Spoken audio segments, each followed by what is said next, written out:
कि पाताल से भी ढूंढ निकालूंगा पेपर माफिया। जो 1.5 साल हो कब ढूंढोगे? वो दिन तो बता दो तब ढूंढोगा। मैंने सोचा आज कांग्रेस वाले सड़कों पर आ जाएंगे, कल गिरफ्तारी हुई थी तो कोई नहीं दिखा सड़क। तो अच्छा रहा न्यायालय ने जमानत ले ली, नहीं तो वो दिक्कत होती। वो भी हमारे ऊपर करते आपके साथ बैठे। अरे भैया हमारे साथ बैठे थे तो हमने उन मुकदमे में गिरफ्तार नहीं होने दिया जो मुकदमे उस समय दर्ज हुए।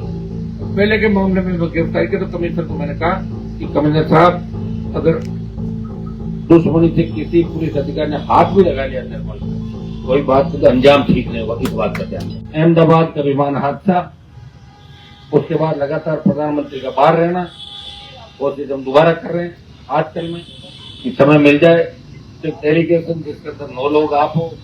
मैं करूंगा आप सब छात्र नेताओं को, सैयद व्यक्ति आरएस के जिन दिया, मेरी इच्छा थी कि एक बार पीएम को जाके सारी बात बताएं और भजन लाल जी के बारे में बताएं साहब ये हो रहा है राजस्थान के अंदर।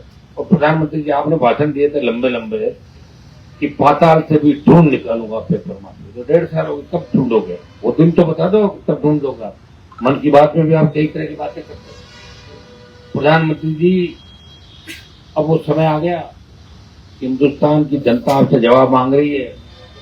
ठीक है, कांग्रेस को उसके जो कर्म थे उनकी सजा मिली लगातार, लेकिन आप अगर इसी तरह नौजवानों को, किसानों को और सब लोगों को तकलीफ देते रहोगे तो जो कांग्रेस को सजा मिली है वही सजा ये देश की जनता, भारतीय जनता पार्टी को दे देगी। अब की बार अगर भाजपा को सजा मिल गई तो दोबारा भाजपा उभर के नहीं आएगी, क्योंकि आपका जो काम और एजेंडा है वो सबको पता है। यहाँ तो खाली धर्म के नाम पे लोगों को कोई भी शाम बिल्कुल छोड़ दो, उसके बाद चलते रहो सोशल मीडिया पे।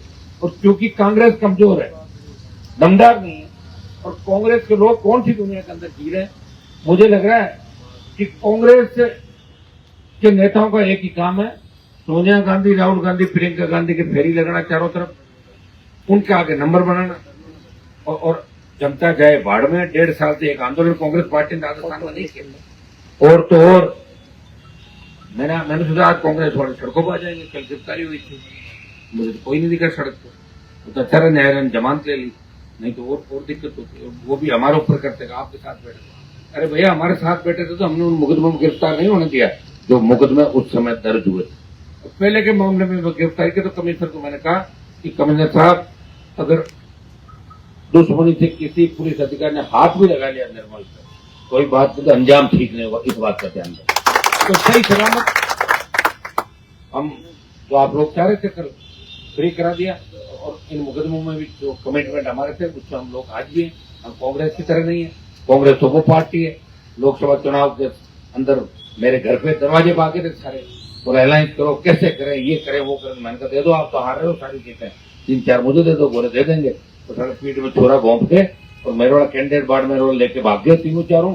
और अब कह रहे हम इंडिया अलायंस हनुमान जी के साथ। कहाँ साथ है?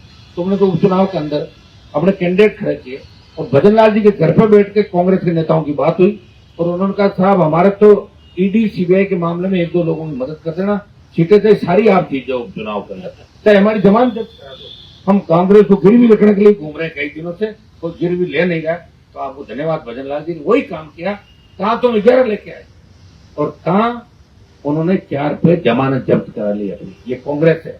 आपको कांग्रेस को मारना होगा राजस्थान में, भाजपा को मारना होगा, दोनों एक साथ मरेगी नहीं आपसे। पहले जिसका जो आराम से मर जाए पहले उसको मार लो, ठीक है, पहले उसको मार लो, बाद में दूसरी को और मार लेंगे। हमने तो बीजेपी को भी मारा, कांग्रेस को भी मारा, लेकिन राजस्थान के जवानों के अंदर इतना जोश उत्साह नहीं है। मैं देखता हूँ नई बात 9 दिन भूल जाते हैं, कोई 2 दिन रील चली, कोई बात चली, जय जयकार चालू कर देते हैं, फिर इधर हो जाते हैं उधर हो जाते। धैर्य के साथ मैंने आपको एक ही बात की, धैर्य रखो और लक्ष्य एक ही है कि 28 के अंदर राजस्थान की सत्ता पे कब्जा करना है। तो तैयारी अभी से करोगे जब होगा। ऐसा नहीं 28 नवंबर में चुनाव हो और सितंबर में तैयार होकर निकलोगे वो हम कब्जा कर लें, कौन करना देगा तुम्हें? अभी से लोगों का माइंड वॉश करना होगा। प्रत्येक नौजवान को ये प्रतिज्ञा लेनी होगी कि एक नौजवान 100 नौजवान को तैयार करेगा, जिनमें अपनी हर जाति के 100 नौजवान होंगे और नौजवान राजस्थान को बदलेंगे। वो ऐसे बदलेंगे, उनको बताओ कि सड़क पर टोल देना पड़ रहा है, टोल देने के बावजूद भी सड़कें टूटी हुई, कितना भारी भ्रष्टाचार करता है, बिजली के पैसे देने पड़ रहे, गलती से कोई छोटा मोटा तार इधर उधर हो गया, अपना आप करे तो वीसीआर भरने के लिए आएंगे, 3 लाख वीसीआर भर जाएंगे, मुकदमा भी दर्ज कर लेंगे। पीने के पानी शुद्ध नहीं है, पीने के पानी के पैसे देने पड़ रहे हैं, रोजगार है नहीं, नरेगा के रोजगार की श्रेणी में मान लो जाएगी, नरेगा में जा रहे हैं तो पेट तो हर कोई भर रहा है। नया रोजगार क्या सर्जित किया, कितनी नौकरियां लगाई आपने, 5 लाख पद खाली है सरकार के अंदर। भरो भजन लाल जी, आपने जेटीए का एग्जाम कराया था, उसमें भी ओमार सीट का ही चल्ला हो गया, उसमें ये कहा कि सर चूक हो गई हमसे।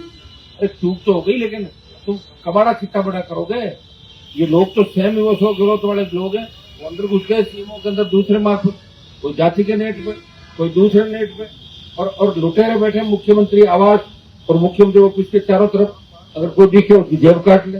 पहले गहलोत वसुंधरा के बैठ रहते थे, उनमें कुछ लोग इधर आ गए, और कुछ ऐसे भूखे नंगे लोग हैं जिन्होंने जीवन में कुछ नहीं देखा, और वो सीएम का 8 बार बैठने को जगह मिल गई, कैंची पास में ही है, तो अगर एक से निकले दूसरी भी तुरंत कैंची से काट लेते हैं। दिखना चाहिए उनको, कोई शिकार हो उतना ही बढ़िया।